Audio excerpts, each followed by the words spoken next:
प्रथमतः मी माननीय न्यायालयाचे आभार मानतो. त्यांनी माझं नाव ऍडव्होकेट भूषण महाडिक. मी या खटल्यामध्ये ऍडव्होकेट धैर्यशील पाटील साहेबांबरोबर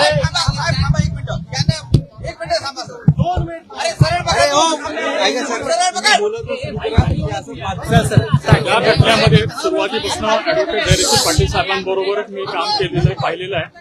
आणि न्यायालयाने या निर्णयाने एक पूर्णतः या प्रत्येक या प्रश्नावरती उत्तर दिलेलं आहे की हे पूर्ण प्रकरण जे आहे ते तथाकथित आहे आणि खोटं घडवण्यात आलं.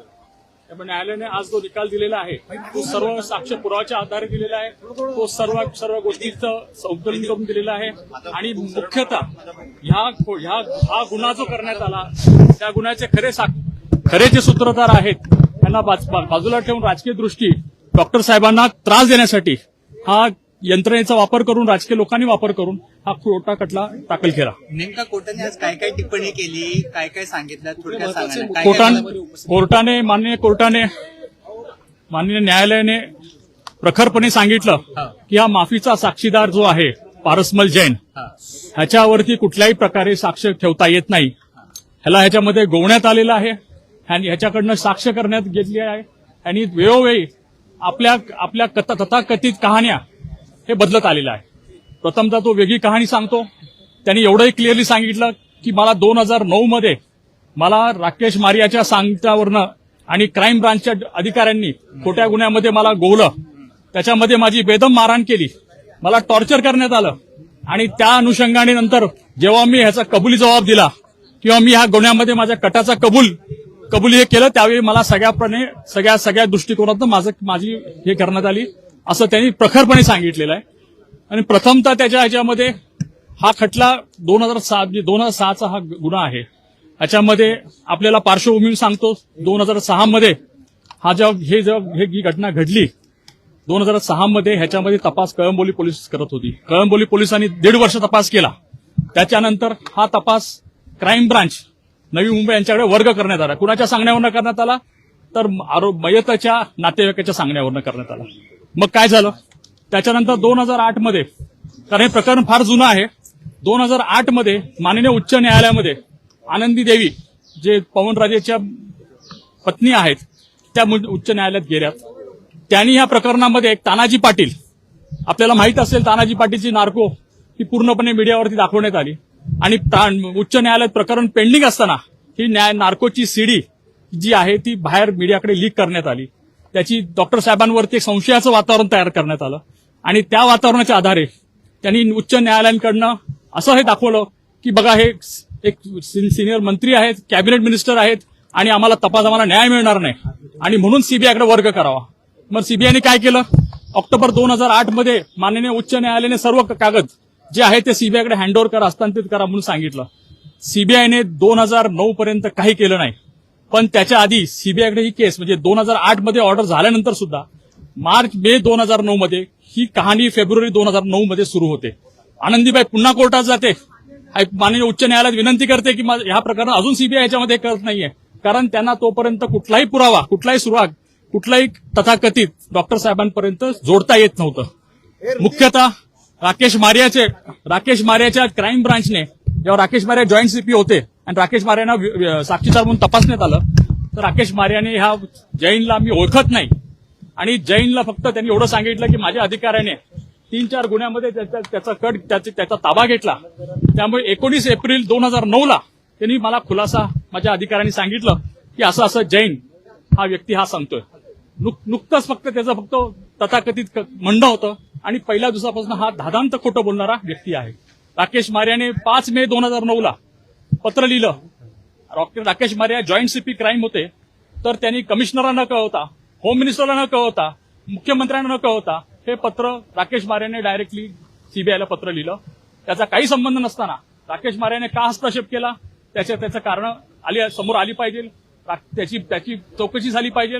राकेश मारियाने हे पत्र सीबीआय दिलं आणि सांगितलं की आम्हाला ह्या गुन्ह्यामध्ये हा एक आरोपी सापडलेला आहे आणि आम्हाला ह्या आरोपीने हा कबुली जबाब दिलेला आहे. राकेश मारियाची जर आपण साक्ष पाहिली कोर्टासमोर तर कुठल्याही प्रकारे स्टेशन डायरीला एंट्री नाही. छोटीची छोटी गोष्ट पोलीस यंत्रणेमध्ये स्टेशन डायरीला नोंद होते स्टेशन डायरीला जर अशा प्रकारे एखाद्या गंभीर गुन्ह्याचं स्वरूप जर दिलं गेलं असेल तर ती स्टेशन डायरीला नोंद असायला पाहिजे होती. राकेश मारेने हे मान्य केलं की बाबा मी ती स्टेशन डायरी पाहिली नाही, कुठलेही कागद पाहिले नाही आणि ह्या जैन नावाच्या व्यक्तीला मी तुमच्याकडे हस्तांतरित करत आहे आणि तुम्ही लवकरात लवकर ह्याचा ताबा घ्यावा. त्यावेळी जैन अर्थरोड जेलमध्ये होता. 5 मे 2009 हे पत्र गेल्यानंतर सीबीआयचे अधिकारी काही करत नाहीत. सीबीआयच्या आयोने कोर्टासमोर जबाब दिलेला आहे की आम्ही जाऊन सहज चौकशी केली कुठे अर्थरोड जेलला, या जैनला चौकशी केली आणि जैनला आम्ही सांगितलं अरे बाबा आम्ही आलो नाही 22 तारखेपर्यंत किंवा 25 तारखेपर्यंत, तर तू तुझ्या जामिनासाठी जा. जैननी मारियावरती हाही आरोप केला की मारियाने सांगितलं तुला सगळं मिळेल, फक्त जामिनासाठी तू अर्ज करायचा नाही. कुठल्या गुन्ह्यात? तर क्राईम ब्रांचच्या गुन्ह्यात. आणि कुठले गुन्हे होते ते? पाकिटमारचे, चोरीचे, खोट्या वेपनचे, असे काही गुन्हे त्यांनी दाखवले होते फक्त त्याचा ताबा ठेवण्यासाठी. आणि फेब्रुवारी 2009 पासून ह्याच्यावरती माननीय न्यायालयाने हे पूर्णपणे स्पष्टीकरण दिलेलं आहे की जैन जेव्हा म्हणतोय की 8 फेब्रुवारी 2009 पासून ते 25/2 पर्यंत माझा बेकायदेशीर ताबा ठेवण्यात आला, मला टॉर्चर करण्यात आलं, मला मारण्यात आलं, त्या अधिकाऱ्यांची नावं घेतो, पण सीबीआयने एकाही अधिकाऱ्याच्या किंवा क्राईम ब्रांचच्या ह्या तपासाबद्दल कुठली चौकशी केली नाही. त्याच्याबद्दल प्रश्न उद्भवतात की का चौकशी करण्यात आली नाही, काय घाई होती त्यांना. आणि फक्त जैनला सीबीआयने 25 मेला म्हणजे 25 मेला कोर्टात त्यांनी अर्ज केला. सो 5 मे पासून 25 मे पर्यंत सीबीआय का थांबली, काय त्यांच्यासमोर हे होतं. 25 मेला कोर्टात पनवेलच्या कोर्टात ताबा घेतला आणि 27 मेला त्यांना ताबा मिळाला अर्थरोड जेलमधनं आणि मग त्याला 29 मेला न्यायालयासमोर नेलं. आमचं पहिल्यापासून म्हणणं होतं की बाबा न्यायालयाकडे पोलीस कस्टडीमध्ये असताना तो कायदाच आहे की कुठल्याही प्रकारचं कबुली जबाब होत नाही. न्यायालयीन म्हणजे पोलीस कस्टडीमध्ये असताना न्यायालयाचं ते प्रथम हे आहे कर्तव्य आहे की त्याला न्यायिक कस्टडीमध्ये ठेवा, त्याला वेळ द्या, त्याला रिफ्लेक्शनचा टाइम द्या आणि ती सगळी प्रोसिजर जी 164 खाली आहे सीआरपीसी ती सर्व अवलंबण्यात यावी. पण असं काही करण्यात आलं नाही.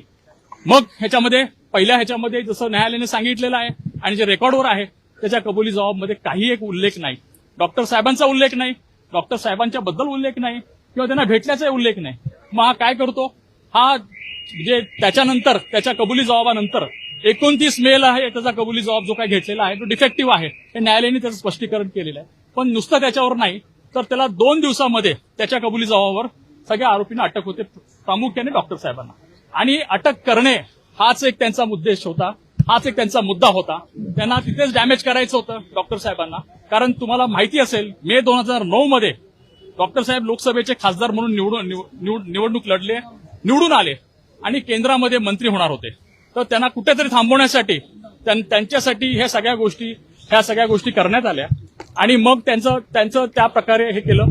तपासामध्ये त्याच्यानंतर त्यांनी तपास सुरू केला म्हणजे तथाकथित गाडीचं दाखवलं, गाडीची रिकव्हरी दाखवली, तुम्हाला हॉटेलच्या एंट्र्या दाखवल्या, त्या सगळ्या कोर्टाने ग्राह्य धरल्या नाहीत. कारण हा जैनच मुळात खोटारडा माणूस आहे, खोटं बोलत आहे, वारंवार आपले हे बदलत गेला. नुसतं एवढंच नाही तर त्यांनी कोर्टासमोर माननीय न्यायालयासमोर सुद्धा त्याची जबानी झाली, त्याची साक्षीदार म्हणून त्याचं माफीचा साक्षी झाल्याने त्याची जबानी झाली, त्याच्यात सुद्धा खोटं बोललेलं आहे. प्रत्येक वेळ तो बदलत जातो, प्रत्येक वेळ नव्याने काही सांगतो, प्रत्येक वेळ त्याला हे करण्यात आलं. पण आम्हाला त्याच्यावरती गांभीर्याने बघावं लागतं. पैसे कोर्टात सांगितले की त्यांनी पैसे घेतले होते, 2दा पैसे घेतले होते असेही देखील कोर्टापुढे आले. त्याची तथाकथित कहाणी आहे. कुठलाही पैशाचा उल्लेख नाही, कुठल्याही पैशाची देवणघेवण नाही, कुठल्याही पैशाचं नाही. उलट त्यांनी स्वतः म्हटलेलं आहे की मी एक मोठा व्यापारी आहे, माझे 6 फ्लॅट मुंबईत आहेत, माझे राजस्थान कंक्रोलीमध्ये 2 बंगले आहेत आणि मी एक मोठा व्यापारी असून माझं 5 किलो सोनं आहे.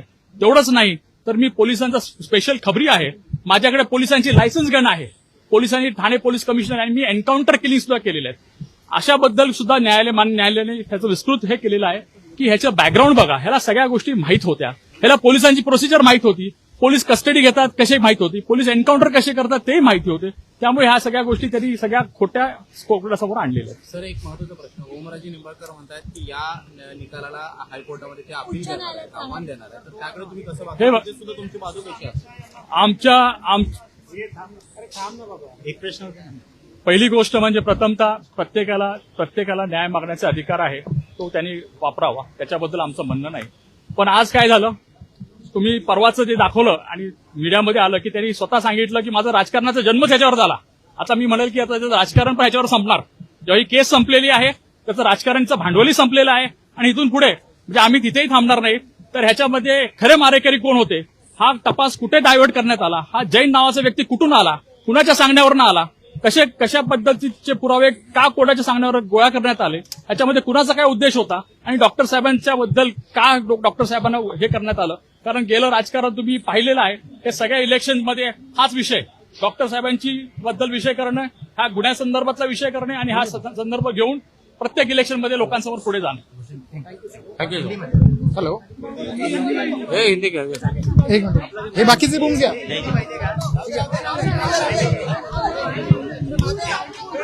हे पकड जा, हे Hindi What you want to say about today's verdict? Hindi लेकिन इंग्लिश दे रहे नंबर लावा रे. एक मिनिट थांबा. ऐका ना.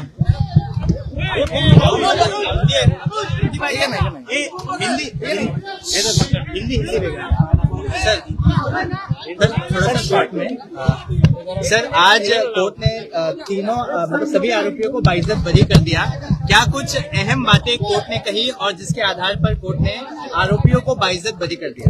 देखिए, प्रथमतः माननीय न्यायालय का मैं शुक्रगुजार हूं कि टाइम लगा लेकिन हमको न्याय मिला, डॉक्टर साहब को न्याय मिला और हमारे पूरे परिवार को, डॉक्टर साहब के पूरे परिवार को न्याय मिला और बाकी आरोपी को भी न्याय मिला. ये केस जो है माननीय न्यायालय ने पूरी तरह से इसका विश्लेषण किया है, विस्तृत विश्लेषण किया है. ये पूरा जो केस है, एक माफी का साक्षीदार, एक अप्रूवर पारसमल जैन करके जो 313 तक 127 विटनेस होने तक वो आरोपी रहता है, वो खुद क्रॉस एग्जामिन करता है विटनेसेस को, वो खुद ये स्टैंड लेता है कि मैं निर्दोष हूं, मुझे इसमें फंसाया गया है, मुझे टॉर्चर करके मेरा कन्फेशन लिया गया है, मुझे क्राइम ब्रांच ने झूठे केसेस में फाइल करके सीबीआई को हैंडओवर किया है. इसके बारे में कोर्ट ने कहा है कि इसने सब जगह उसने 2 कन्फेशन दिए, कोर्ट के सामने उसने एप्लीकेशन किया, कोर्ट के सामने वो विटनेस बना और उसके बाद उसने जो भी कथित कहानी हर मुद्दे पे कोर्ट ने डिटेल में उसका विश्लेषण किया. इसके लिए मैं उनका आभारी हूं कि उन्होंने हर बात में दिखाया है कि हर बार वो बदलता गया, हर बार वो नया झूठ सब सामने लाता गया और वो झूठ का कोई आधार नहीं, वो झूठ का कोई बेसिस नहीं. और मुख्यतः सीबीआई ने इसके ऊपर ना कोई एविडेंस लाया है, ना उस झूठ को झुटलाया है, उन्होंने ना उसको झुटलाया है. और वो मतलब इसका मतलब ये होता है कि वो सारा जो बोल रहा है, 3-4 जो वाक्य एक ही जगह का बोल रहा है, वो सारे सब सच है. इसके लिए कोर्ट के सामने ये दुविधा थी कि भाई अगर ये सब सच बोल रहा है तो सब एक दूसरे के लिए कॉन्ट्राडिक्टरी है और सब एक दूसरे को डिमोलिश करते हैं. तो ऐसे आदमी के ऊपर, ऐसे अप्रूवर के ऊपर कैसे विश्वास किया जाए. और अप्रूवर का जो लॉ है उसके बारे में विस्तृत में कोर्ट ने हम बताया और हमने उस कोर्ट के सामने दलीलें रखी थी कि अप्रूवर खाली अप्रूवर का जवाब पे ये नहीं हो सकता, अप्रूवर के जवाब पे खाली कन्विक्शन नहीं लग सकता, अप्रूवर को बिलीव नहीं किया जा सकता. उसके लिए चेन ऑफ सर्कमस्टेंसेस, इतर बाकी का एविडेंस क्या है, उसमें क्या सत्यता है, उसमें रियल क्या ट्रूथ है, और वो अगर वो कोरैबोरेट करता है तो ही वो एविडेंस माना जाता है. हमारे ऐसे कायदे में दिखाया गया है. राकेश मारिया को लेकर क्या कुछ टिप्पणी की उन्होंने, क्या कैसे? मैं राकेश मारिया के एविडेंस के बारे में बताऊंगा. हालांकि जैन ने खुद बताया है, जैन ने कोर्ट में इसके सामने बताया है, जैन ने कोर्ट के सामने मैजिस्ट्रेट के सामने बताया कि मुझे टॉर्चर किया गया. मुझे राकेश मारिया की टीम ने जब वो ज्वाइंट सीपी क्राइम थे, उन्होंने वो उसके 3-4 टीम ने उसका कस्टडी रखने के लिए 8 फरवरी से लेकर 25 फरवरी तक उसका इलीगल कस्टडी रखा. 25 फरवरी पर उसके ऊपर पहली केस हुई और उसको मई 2009 तक उसके पास 4 केसेस दाखिल किया. क्यों? कि ये जैन हमारे हाथ से छूटना नहीं चाहिए था, ऐसा उनका ये स्टैंड था, उनका स्ट्रेटेजी था. और ये जैन को पका के उसको रेडीमेड तैयार करके सीबीआई को हैंडओवर करना था, यही उनका उद्देश्य था. साथ ही साथ अभी ओमराजे निंबालकर जी ने भी कहा था कि उनको जस्टिस की मांग है, अभी वो हाई कोर्ट में जाने की भी तैयारी कर रहे हैं. देखिए, हर एक इनको कोर्ट में जाने के लिए या ऊपर कोर्ट में जाने के लिए उनका अधिकार है, उनका मौलिक अधिकार है, उनको करने दीजिए. पर अभी वो उनका जो भी है, ये सब झूठ, आज तक का झूठ, 17 साल का झूठ, 20 साल नहीं हुए ये खटले को, 2009 से चालू हुआ है, आज 2026 है, 17 साल से ये खटला चल रहा है. और ये खटले में 3-3.5 साल तो ओमराजे के परिवार ने कोर्ट में एप्लीकेशंस करके ये मामला स्टे करवाया.